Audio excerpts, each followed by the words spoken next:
Who is the Goblin Lord in Goblin Slayer? Hello, my name is MicMix, and guess what? Yeah, I'm doing more Goblin Slayer videos.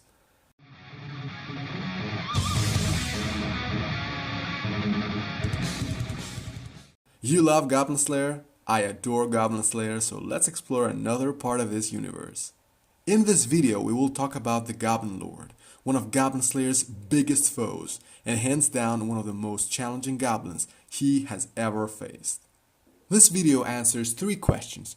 Number 1, what is a Goblin Lord and how does one become a Goblin Lord? Number 2, who is this particular Goblin Lord and his rise into power?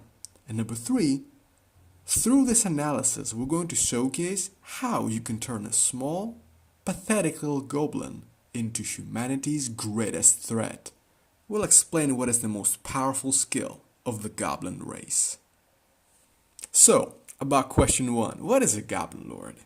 In chapter 11 of the Goblin Slayer manga, Goblin Slayer himself explains, a Goblin Lord is a goblin who is focused on neither combat nor magic, but on leadership. We may consider them the platinum ranks of the goblin world. So it's a powerful goblin which focuses on leadership and commands a goblin army with hundreds of warriors. Now, let's look at the Goblin Lord that appears in the first volume of Goblin Slayer's light novel and the 3rd volume of the Goblin Slayer manga from chapters 10 to 15. He's a male, middle-aged goblin who commands a large goblin army with over 100 soldiers. He's taller than most goblins, and despite the fact that he's middle-aged, he appears to be physically stronger than an average goblin. He wears a cape, has a goatee, and on his head he wears a crown, acting more like a king. When it comes to this particular Goblin Lord, he is by far the most interesting goblin we've ever met. From a very young age, he learned to kill and utilized his most powerful weapon, his cunning mind and backstabbing attitude. His first kill was a young female adventurer who spared his life when he saw him tearing up in front of her blade as a baby. As soon as the unfortunate girl turned her back, he attacked her from behind with a rock, aiming at her head. Now, see, this is why you need to clear the nest of goblin babies, priestess. The Goblin Lord survived the purges of at least 2 nests and possibly more. Becoming a wanderer, a goblin with no nest, he learned to survive on his own. Always thinking about his survival, he became hardened and persistent.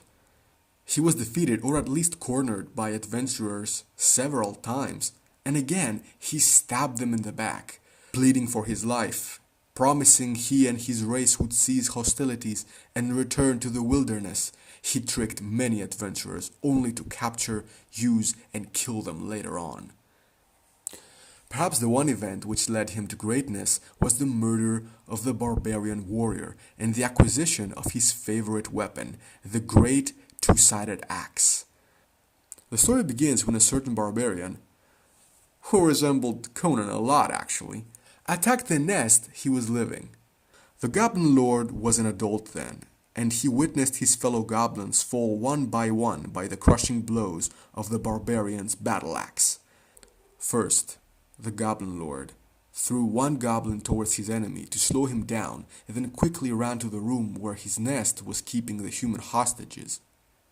Using one female hostage as a human shield, he protected himself, and then, once he pushed the hostage towards the barbarian, he quickly pierced both of their bodies with a long sword.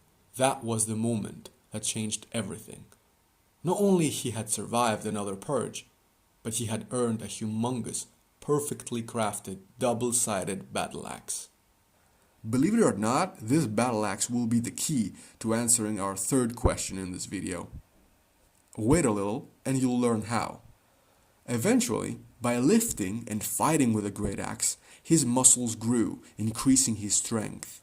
Then, he recruited goblin champions as his guard, goblin shamans, trained his goblins to ride wolves, and perhaps most importantly, learned how to devise military tactics and strategic battle plans. The Goblin Lord organized his army to fight in groups, attacking in waves from different directions. Moreover, The Goblin Lord always had a backup plan. He did this by storing provisions and having subordinates in other caves where he would flee in case of a defeat. Goblin Lord's ultimate goal was to build a goblin kingdom. He would do this by first attacking Cowgirl's farm, use the animals to feed his soldiers and build his numbers, and eventually even attack the larger town where the Adventurers Guild is located. Last but not least, he's the only goblin we have met thus far that has been able to understand and speak the human language, a true testament to his intelligence. Honestly, the Goblin Lord might just be one of my favorite Goblin Slayer villains. Always learning and adapting, he would make for a perfect recurring villain. And now for the final question. How to turn a simple goblin into humanity's greatest threat. Remember when I mentioned the axe and how that would be important later? Notice how before he acquired the axe, the Goblin Lord barely escaped with his life, surviving multiple nest purges thanks to his intelligence and cunning. However, after he gets the axe on his hands, he isn't faced with another life-threatening situation. Have you noticed that pretty much every single major Goblin Slayer antagonist, even in the light novels, specifically seeks to distribute weapons to the goblins? Again and again, we have the theme of don't let your weapons fall into the hands of the goblins. Hell, Goblin Slayer himself acknowledges this. This is the reason he only brings cheap armor and simple swords in his adventures. He knows eventually he's gonna die, and he doesn't want the goblins to profit by looting his equipment. The weapons and the armor raise a goblin's survival rate, allowing it to grow, learn, pass the knowledge along with every nest it builds. Even though the goblin's greatest strength seems to be their large numbers, it is actually their ability to adapt.